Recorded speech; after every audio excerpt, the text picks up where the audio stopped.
MULTIFARIOUS by Algis Budrys. This story only ever appeared in the May 1953 issue of Astounding Science Fiction magazine. Read by Darrell T. Smith II for my channel, Quasar Spectra. Multifarious. There are certain stretches of southern New Jersey which, after the suction hoses and muck treads of the cranberry picker have passed on, are rarely visited for the remainder of the year. It was into one of these bogs that Taj lowered his advent ship, and it was at the brushy edge of a narrow path traversing such a bog that he encountered his first Earthmen. He had just scrambled up the bank with his collection pack and analyzer and had started to part the bushes when he heard a ping and a gentle voice said, "Warning." Taj sprung back into the bog, hanging on to his equipment somehow, but going to his knees in the mud, even while he was cursing his lack of foresight in not having kept his sidearm ready. The voice continued to speak.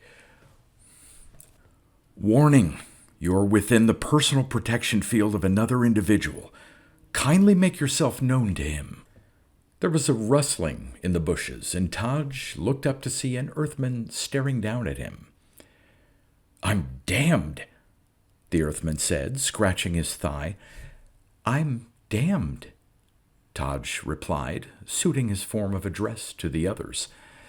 Pal, you got that wrong. The usual form of greeting is low," the man answered. He scratched his thigh again. "You're not from Earth." "No, I'm not," Taj said, inspecting the man, who was dressed in a set of extremely light coveralls and wore a gracefully designed helmet. "Hiking," the Earthman said. "Wouldn't be caught dead in more than my hat ordinarily, but these mosquitoes aren't worth the trouble of maintaining a full-strength field. Now come out of there. You look like you're praying to a cranberry bush." Taj floundered out of the mud and climbed up the bank to the Earthman's side. "I am called Taj," he said, bringing his arm up from the elbow, palm outwards. The man shook his head. "Name's Potter, Styles Potter," he said, extending his hand, the heel and little finger down, his fingers slightly curved, his thumb up. "That's how you say it. And this is what you do with your hand. Now take my hand firmly in yours." "Name's Taj," Taj said, shaking Potter's hand. "Right?" "Got a last name?" "No." "Right then. How do you people tell one Taj from another?" "We're all Taj. Aren't you all Styles Potter?" Potter's lips pursed, and one of his eyebrows moved a bit. He hesitated before he answered. "No, not exactly, that is. We're all Styles, but we have different last names, indicating our duties. Mine denotes a specialized ceramicist." Taj considered this. "I've heard of that system. We ran across it on one or two worlds where different classes still intermingle. Our own cadres of specialists are kept isolated, and one's as good at his field as another, so there's no point to it for us." "I can see that." The Earthman's glance flickered over the bog. "Don't see your ship, though. Got it hidden?" "That's right. SOP for contact work. Not much point to that now. Care to see it?"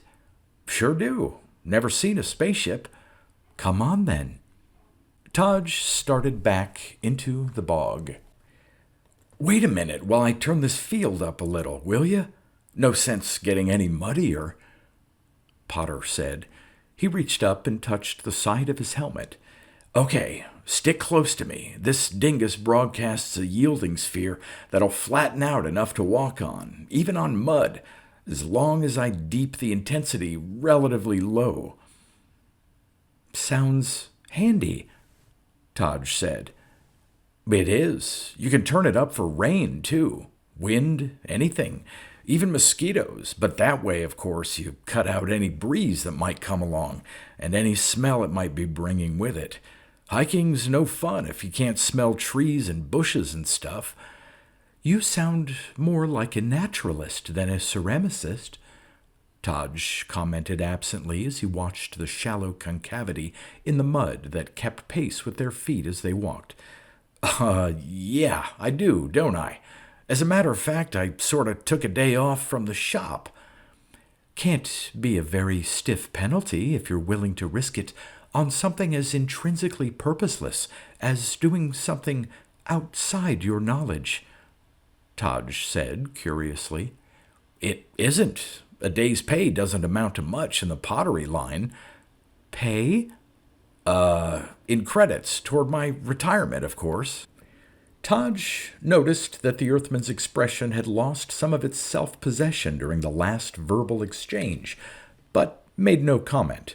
His mind was racing as it assimilated the information Potter had unconsciously revealed in his speech and actions since they had met. Item: for a world that showed no sign of spaceflight as one of its technological achievements, Earth had a remarkably advanced practical scientific culture. Prime evidence: Potter's helmet, which was obviously not unique and which had been demonstrated to possess the following attributes. 1. Protection for the wearer in easily varied degrees. 2. Automatic announcement of its wearer's presence, combined with a mild warning and an alarm to the wearer. 3. An automatic translator, probably a vastly more compact version of the Ba symbolic transpeaker, which allowed its wearer to enter into immediate verbal intercourse with any chance foreigner, even one so foreign as Taj. Syllogism 1. Possession of this device will be of untold value to Taj. Potter has such a device. Therefore, it must be taken from him. Syllogism 2.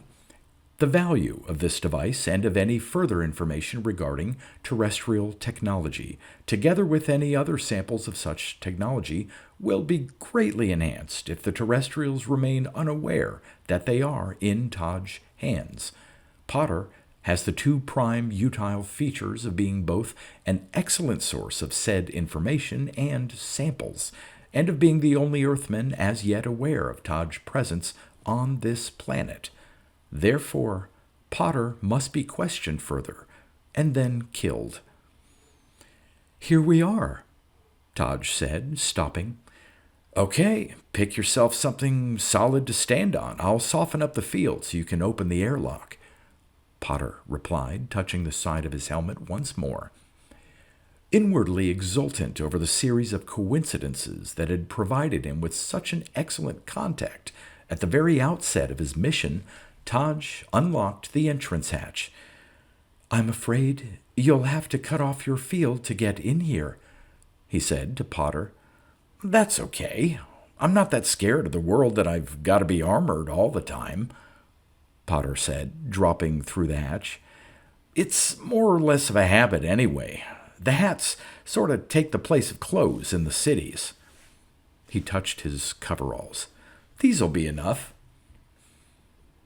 Taj carefully pulled the bushes and mud-covered mats back over the hatch before he closed it, then switched on the lights. Sounds like you've got an interesting culture, he said. Women wear these helmets too? Certainly.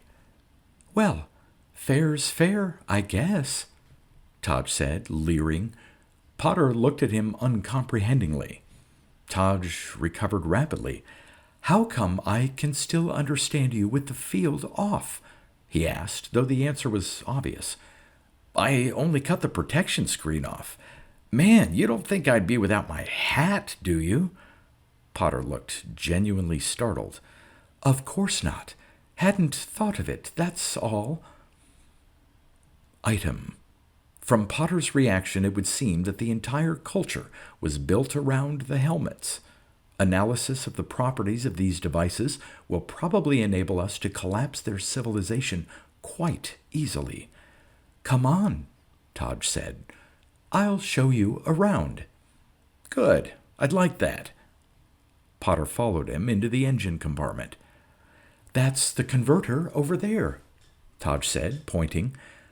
"When we cut in or out of subspace, it channels the kinetic energy of our velocity into the warp generator and gives us the necessary power to accomplish the shift."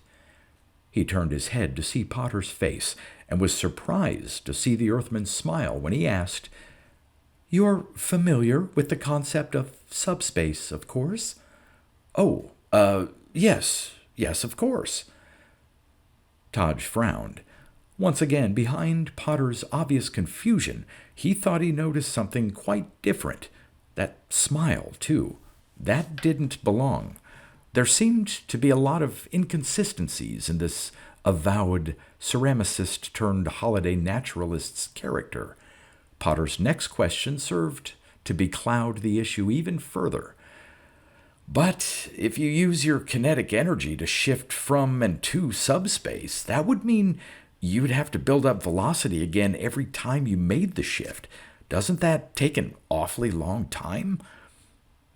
If the question was meant to present a picture of a not unintelligent being who was nevertheless ignorant of the principles of spaceflight, then it served exactly that purpose. On the other hand, if it was a deliberate probe for information, then it was just as effective in that context. Taj decided to hedge. "Inertial leviator," he said shortly. "Oh," was Potter's answer. Which covers a multitude of sins, Taj thought. Only the knowledge that he was in complete control of the situation, as long as the helmet's field was off, kept him from killing Potter immediately for caution's sake. He considered drawing his sidearm and operating on a captor-prisoner basis, but decided against that too. The strongest weapon is the opposition's failure to grasp the true situation, he remembered from his indoctrination. As long as he knew things about Potter that the Earthman didn't know he knew, the situation was still under his control. In any case, it was entirely probable that Potter was just as naive as he pretended to be. Taj's nerves had played tricks on him before. "Well, look, Taj, I'm no physicist. All I'll ever get out of looking at a spaceship's engines will be the satisfaction of normal curiosity. That I've done. How about showing me the rest of the ship?" Potter said. "Sure, Styles, sure. Follow me," Taj said, his spirits rising in triumphant relief at Potter's obvious inability to understand the drive's workings. With the dissolution of the uncertain mood he had experienced in the engine room, he led the Earthman confidently into the control cabin and showed him the fairly simple instrument board without misgivings. He even permitted himself to smile over Potter's awe of the celestial globe which did most of the actual work of pilotage. The Earthman peered into the tank, his eyebrows drawn together. "This thing actually a scale model of the galaxy?" he asked. Taj chuckled. "I'm afraid that would be a little beyond us," he said. "It's a model, but far from scale, of the sector of space we're capable of reaching. It shows all suns with worlds of practical value to us, though, of course, we couldn't and don't have to reproduce the planets themselves." "I'd say that's good enough," Potter commented in an impressed tone. After a few more minutes of staring into the tank, he turned back to Taj. "I guess that about wraps up the grand tour, doesn't it? Let's find a place to sit down and talk." "Certainly. Come on into the living quarters," Taj said, and led him into his cabin. They found seats, Taj carefully picking a chair where his arm would be free to draw his gun whenever he decided that Potter had given him enough information. Potter lounged back in a padded seat. "Nice layout. But then with the traveling you do, I guess comfort's one of your main concerns." "Naturally." "That's all you do, isn't it, Taj? Just go on one contact mission after another." "All you do is work with ceramics. I think my line's more exciting, personally." Taj shrugged. He began to feel a certain impatience with Potter's conversational trend. "What's your world like?" Taj asked, hoping that bluntness would work better than simple waiting for the Earthman to drop hints in the course of normal speech. About the same as yours, I guess," Potter said, casually. "Say, I'm hungry. You don't mind if I eat while we're talking, do you?" Taj restrained an impulse to put a hand on his gun butt and inform the Earthman of the true situation. For some reason, Potter was reaching up toward his helmet. "Well, I'm not so sure you should try eating Taj food before we know more about the metabolic differences," Taj said hastily, realizing at the same time that his hand was hovering at his side, halfway down to his holster. He moved it quickly to his knee and shot a rapid glance at Potter's expression. The Earthman displayed no sign of having noticed the awkward movement of his arm. Rather, he smiled. "That's the reason I'm not offering you any of mine," he said. "Don't worry, I could have myself a banquet if I wanted to." Taj did not even attempt to unravel the various allusions of this remark, for the Earthman had reached up and removed his helmet. He held it between his hands and looked inside it, then reached in and withdrew several sealed packages. He opened one, took out something completely unrecognizable, and began to eat. "Say, that's quite a trick," Taj said. "Looking at that helmet, you'd never know there was so much room inside it. That sure is one handy device." "Sure is," Potter agreed, taking another bite of his sandwich. He ran a fingernail along one corner of a square box, flipped back a lid, and took a drink. "Don't know where we'd be without our hats." Taj decided to take the bull by the horns. "Everybody has one, huh?" "Everybody old enough to know how to use one properly, yeah," Potter said. "Whole culture's built around 'em." "That's so. You wouldn't mind telling me about it, would you? After all, I am supposed to be gathering information about you people." "Sure, glad to," Potter said. He leaned forward, the helmet resting on his lap. "Look at it this way. What are the basic requirements for existence? Food, always. Then shelter in most climates, and clothing, ditto. The easiest solution used to be that of building your house as close to the marketplace as possible, right? As your population grew, though, your marketplace had to get bigger and bigger, and you had less and less room for your house. You wound up living in a sort of heap with your neighbor's nose over your shoulder, and the competition at the marketplace getting rougher and rougher. All right. Now, you could reach a temporary solution by finding new marketplaces, or building them in likely spots, but the more marketplaces you had, the more room there was for people. So, in a generation or two, there you were, right back with your neighbor's breath on your neck. So they tried something else. They spread the shelters all over the world and started bringing in products directly from the source to your door. This meant transportation, and fast and cheap, too, combined with improved methods of storage so that you could lay in a big supply of necessities at one time. This worked pretty well until the population grew again, to the point where your transportation media were clogging up every clear bit of traffic lane, and your neighbors were right back in your lap again, even if you lived in what used to be a desert area. About this time, your sources were feeling the strain, too, so they tried spaceflight. Oh yeah, we eventually touched every habitable spot in the solar system.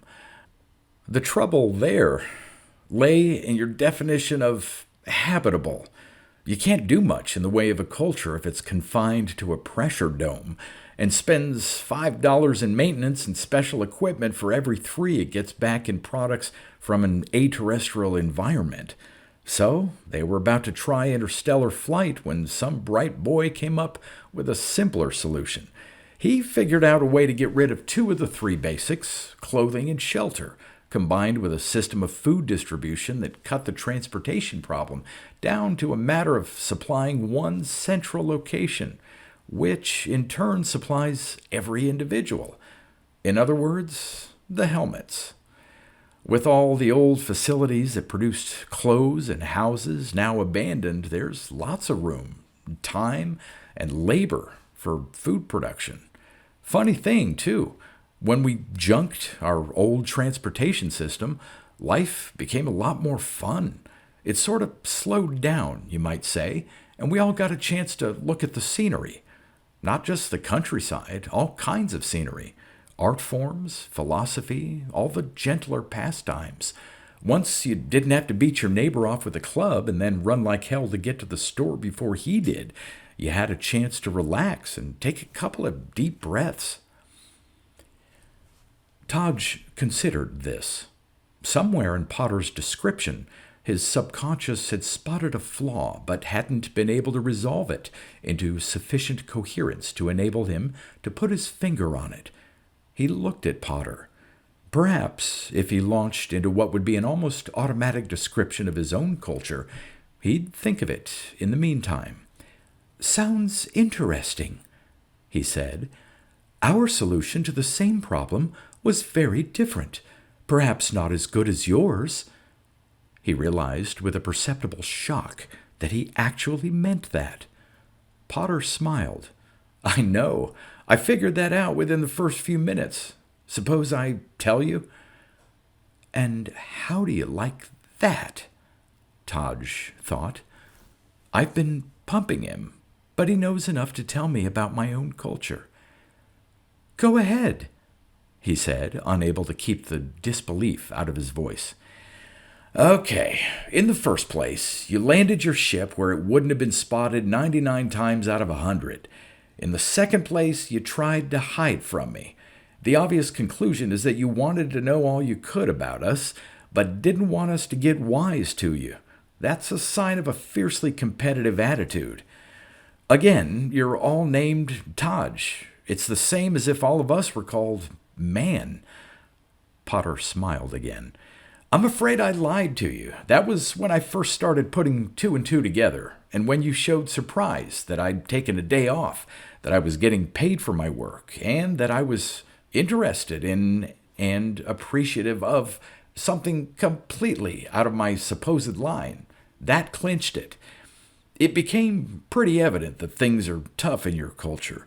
There's no individuality, and all your efforts are confined to one narrow line of endeavor, which, when integrated with the efforts of other extreme specialists, serves to promote the well-being of your culture. There's the difference.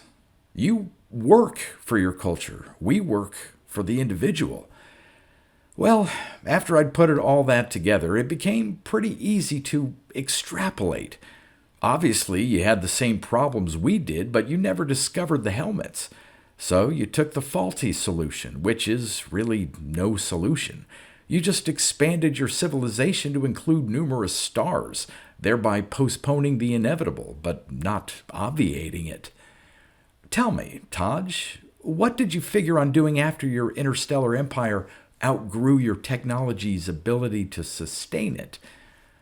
"I don't know," Taj answered, half his mind still on the problem of the flaw in Potter's statements about the helmet culture.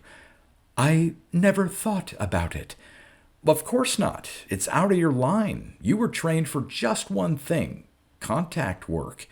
There's the difference between us as individuals. You've got a rigid set of rules, which probably work very well as long as you stick to your line.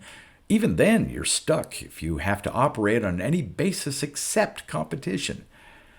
"I don't think that's true." Potter smiled again. "Oh, no? You mean you weren't going to kill me for my helmet?" "All right, Potter." Taj pointed his sidearm at the Earthman. "Relax, Taj. You want it? Take it. In fact, we'll provide you with specifications, and you can manufacture your own. Say the word, and we'll broadcast them right to your home world." Taj's gun wavered. "Why? What's in it for you?" See what I mean? No comprehension of a non-competitive attitude. Simple. You want to take over our planet. You couldn't do it, but that's beside the point. What isn't, though, is the fact that your culture is butting its head against a stone wall. It's painful to watch, so we're going to show you how to get around that wall. That's twice you've said we, meaning all Earthmen, I presume. Where do you get the right to speak for them? Helmets are wonderful things. Like I said, I've been in communication with our population vote center for the last 2 hours. A majority of Earthmen have already voted to give you the specifications. I don't believe you. Put the helmet on. Listen in. Potter tossed the helmet into the chair. Go ahead. You can do it with one hand while you keep your gun on me. Gingerly, Taj put the helmet on. He listened to the dry, running count of the votes for a moment, then took the helmet off again. 2 billion, he said in an awed voice. Potter nodded. And mighty few against. I don't believe you. You said that before. You're right, though. I might be lying, and the count could be fudged. I'm not, and it isn't. Lying's a competitive trait, but you'd have to break down all your conditioning before you could convince yourself of that. At this moment, Taj finally got it. The gun steadied in his hand. I just put 2 and 2 together. Item, your solution of the transportation problem. Item, your reference to broadcasting the helmet specifications to my home world. Add to that the manner in which you pulled your lunch out of your hat. He cursed. You've got matter transmitters. Right. Potter grinned.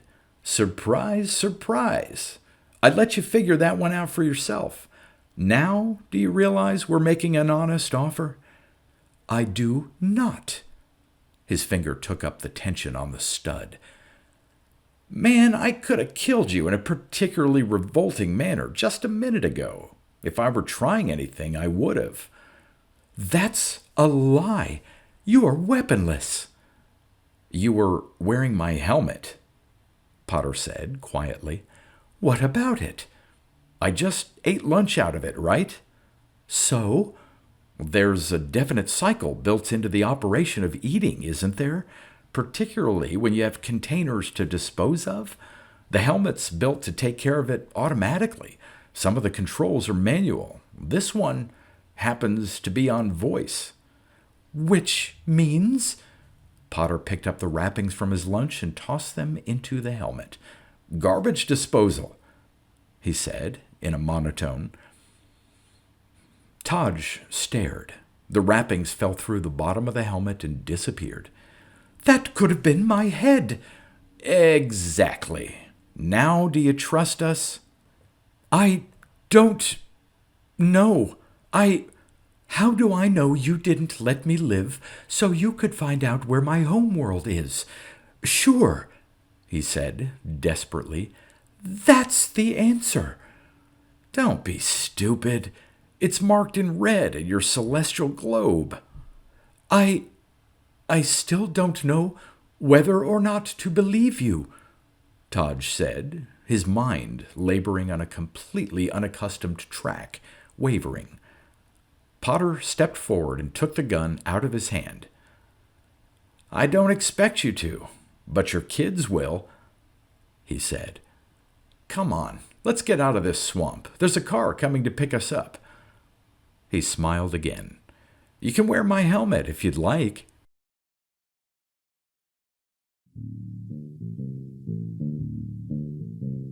You've been listening to pre-1990s speculative fiction readings with a highlight on science fiction by Darrell T. Smith II.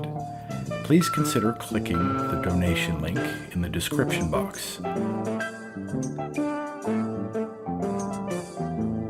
Thank you so much for your time and your imagination.